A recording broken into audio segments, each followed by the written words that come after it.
आते हैं question number 21 में। क्वेश्चन नंबर 21 क्या बोल रहा है? The change in value of the acceleration of a earth towards sun. तो एक्सेलरेशन में क्या चेंज आएगा towards the sun when the moon comes from the position of solar eclipse. Solar eclipse क्या होगा? जैसे यहाँ पर पहले सन है, ठीक है, और हमारा जो अर्थ है वो इस पोजीशन पर है, ठीक है। बीच में अभी के लिए जब सोलर इक्लिप्स होता है तो मून यहाँ पर होता है, ठीक है। बीच में मून है, मतलब अभी जो है ना, इस अर्थ को ए मून और सन दोनों कंबाइन एक साथ अपनी तरफ खींच रहे हैं। तो यहाँ पर अभी जो फोर्स होगा ना मून टोटल अर्थ पर जो लग रहा होगा वो due to F sun plus F moon, इसके वजह से होगा। आगे बोल रहा है comes from the position of solar eclipse to the position of the other side of earth. मतलब मून यहाँ से रोटेट करते करते इस पोजीशन पर आ जाता है।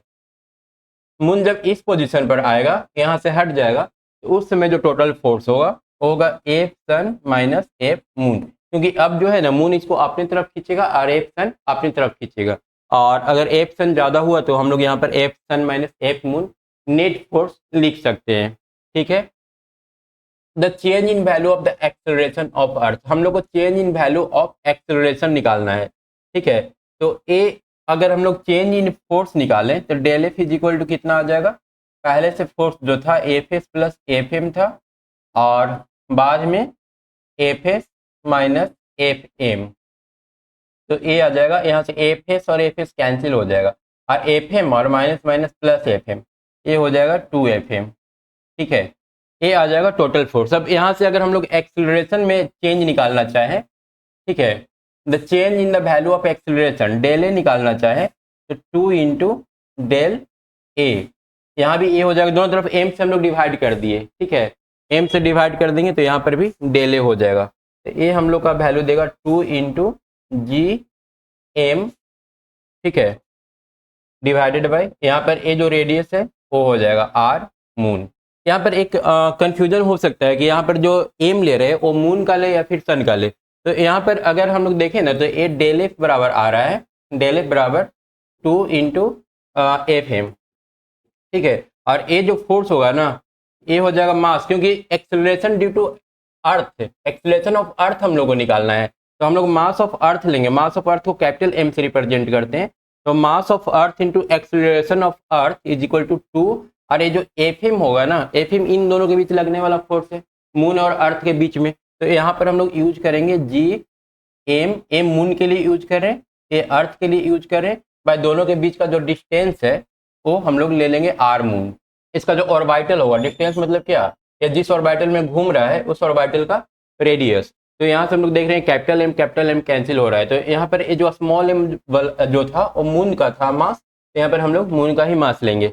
अब यहाँ पर इसको सॉल्व कर लेते हैं, तो हो जाएगा 2 into G into mass of moon कितना दे रखा है, मास ऑफ मून दे रखा है 7.36 into 10 to the power 22 divided by radius of moon कितना दिया हुआ है, रेडियस ऑफ मून हो जाएगा ए आर स्क्वायर होगा। रेडियस ऑफ मून दे रखा है रेडियस ऑफ ऑर्बिट, मून का जो ऑर्बिट है ना उसका जो रेडियस दे रखा है वो दे रखा है 3.8 इंटू 10 टू द पावर 8, और इसका हम लोग क्या करेंगे होल स्क्वायर कर देंगे। उसके बाद वहाँ पर जी का वैल्यू पुट कर देंगे, जी का वैल्यू पुट करके सॉल्व करने के बाद जो फाइनल हम लोग का आंसर आने वाला है वो हो जाएगा 6.73 इंटू 10 टू द पावर -5। तो इसका सही आंसर कौन सा हो जाएगा? ए। उसके बाद आते हैं नेक्स्ट क्वेश्चन में। 22 नंबर है assuming the earth to be a sphere of uniform density. Earth क्या है? एक तरह का स्फीयर है जिसका डेंसिटी यूनिफॉर्म है। The acceleration due to gravity inside the earth at a distance of r from the centre is proportional to. बोल रहा है कि सेंटर से आर डिस्टेंस पर इसका जो ग्रेविटी होगा, एक्सेलरेशन ड्यू टू ग्रेविटी, वो किसके प्रोपोर्शनल होगा। तो हम लोग जानते हैं इनसाइड जब अर्थ जाएंगे तो जी का जो वैल्यू होता है वो होता है G M by R cube into R minus H, जहाँ पर एच क्या है, एच है ऊपर से ये डिस्टेंस, ठीक है, ऊपर से डिस्टेंस, सेंटर वाला हम लोग को नहीं पता है। यहाँ पर दे रखा है कि आर जो है ना, earth distance of r from the centre at a distance of r from the centre. यहाँ पर ये आर जो दे रखा है ना, सेंटर से डिस्टेंस दे रखा है, तो सेंटर से अगर यहाँ तक का डिस्टेंस आर है तो ऊपर वाला एच का वैल्यू हम लोग निकाल सकते हैं। एच बराबर कितना हो जाएगा, कैपिटल आर माइनस आर।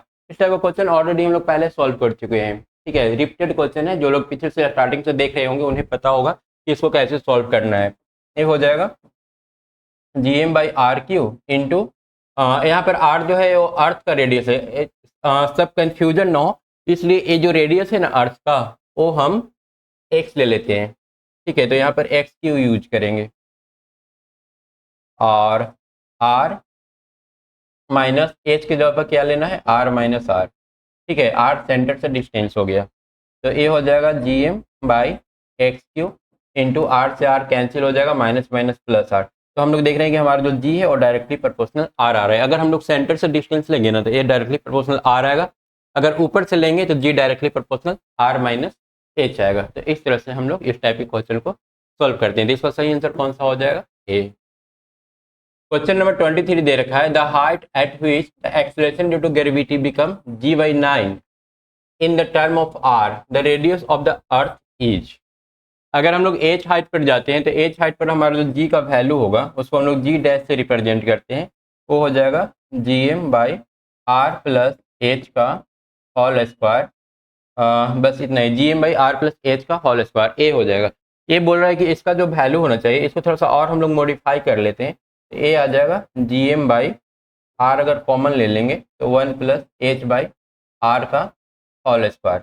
और ये वैल्यू बोल रहा है कि जी बाई 9 के बराबर है, तो जी का वैल्यू हम लोग जानते हैं होता है G M by are square, और साथ में 9 भी नीचे लिखा हुआ है तो हम लोग यहाँ पर 9 लिख देते हैं। तो ये सारा जी एम और जी एम कैंसिल हो रहा है, ए आर स्क्वायर होगा, आर स्क्वायर भी कैंसिल। तो हम लोग देख रहे हैं कि 1 प्लस एच बाई आर का होल स्क्वायर जो है वो 9 के बराबर आ रहा है। तो 1 प्लस एच बाई आर कितना हो जाएगा, 3 हो जाएगा। तो यहाँ से अगर एच बाई आर निकाल लें, एच बाई आर बराबर 3 माइनस 1, 2 हो जाएगा। तो एच बराबर कितना आ रहा है, 2 आ रहा है। ये भी रिपीटेड क्वेश्चन था, ऐसा क्वेश्चन भी पहले ऑलरेडी पूछ चुका है। तो इसका आंसर तेईस का क्या हो जाएगा, डी। उसके बाद चलते हैं क्वेश्चन नंबर 24 में। 24 में बोल रहा है the change in the value of G at a height H above the surface of the earth is the same as the depth D below the surface of the earth. बोल रहा है कि value जो जी का है वो वैसे ही change होता है, जैसे मतलब एच हाइट ऊपर जाएंगे तो उतना ही चेंज होगा जितना कि डी गहराई नीचे जाएंगे। हम लोग पहले जी का वैल्यू ऊपर और नीचे लिख लेते हैं। जी अगर हम लोग एच हाइट पर निकालेंगे ना, जी एच, तो ये आएगा G M by are plus H का होल स्क्वायर। और अगर हम लोग यहाँ पर बोल रहा है कि एच जो है ना वो काफ़ी ज़्यादा छोटा है, तो एच अगर बहुत ज़्यादा छोटा है तो इस केस में इसको हम लोग चेंज कर सकते हैं। ये हो जाएगा G M by are square 1 plus h by r power 2 is equal to g. इसको पूरा को हम लोग क्या बोलेंगे, जी बोलेंगे, और ए वाला हो जाएगा 1 माइनस 2h बाई आर। ए हो जाएगा एच हाइट पर ऊपर, और अगर डी गहराई पर नीचे जाएंगे तो ए इसका जो वैल्यू होता है वो होता है G M by at a depth D below the surface of the earth. तो ए हो जाएगा R cube into R minus D.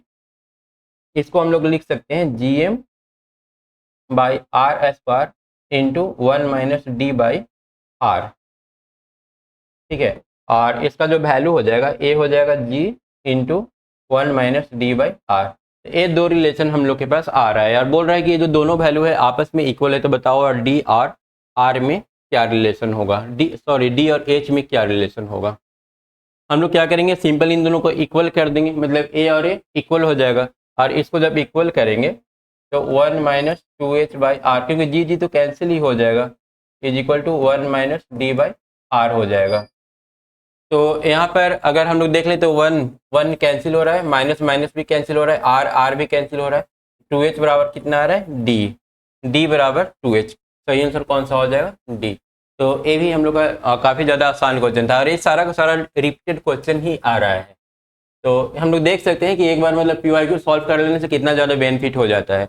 इतना बार मतलब इतना पुराना हो चुका है, 46 ईयर 47 ईयर, अब ऐसा नया कुछ क्वेश्चन बचा ही नहीं है। अगर इसी को बार बार करके 4 बार 5 बार करके स्टूडेंट अगर एग्जाम में बैठे तो निकालना उसके लिए मीन्स काफ़ी आसान रहेगा। उसके बाद चलते हैं, देख रहे हैं मतलब 2000 कितना में 2005 में जो क्वेश्चन पूछा है वही क्वेश्चन 2018 2019 में रिपीट हो रहा है। हम लोग को मतलब न्यू में कुछ भी वैसा नया देखने को मिल नहीं रहा है। उसके बाद चलते हैं क्वेश्चन नंबर 25 में। Average density of the earth, earth का जो एवरेज डेंसिटी होगा is a complex of function of g does not depend on. Actually g का जो वैल्यू होता है हम लोग देखें, जी का वैल्यू आता है जी एम बाई, अर्थ के नीचे अगर हम लोग जाएंगे तो जी एम बाई आर का power 3 into R minus H, इस टाइप से रहता है। और अगर हम लोग इसे डेंसिटी के टर्म में लिख लें तो सिर्फ हम लोग एम को रिप्लेस करेंगे। अगर हम लोग सरफेस पे या सरफेस को ऊपर भी जाते हैं तो वहाँ भी ये जो वैल्यू रहेगा ना G M by are plus H का होल स्क्वायर रहेगा। हम लोग सिर्फ चेंज करेंगे मास को, मतलब मास पर ही हमारा जी डिपेंडेंट है। और मास को हम लोग कैसे लिखते हैं, मास बराबर होता है वॉल्यूम इंटू डेंसिटी। तो यहाँ पर अगर वॉल्यूम इंटू डेंसिटी कर लेते हैं तो जी हमारा डायरेक्टली प्रोपोर्शनल आ रहा है डेंसिटी का। तो यहाँ पर हम लोग देख सकते हैं कि इज डायरेक्टली प्रोपोर्शनल टू जी, हमारा जो डेंसिटी होगा या फिर हमारा जो जी होगा और डायरेक्टली प्रोपोर्शनल डेंसिटी को होगा, या फिर डेंसिटी जो होगा और डायरेक्टली प्रोपोर्शनल जी होगा। तो ये काफ़ी ज़्यादा सिंपल क्वेश्चन था, इसका सही आंसर क्या हो जाएगा, डी।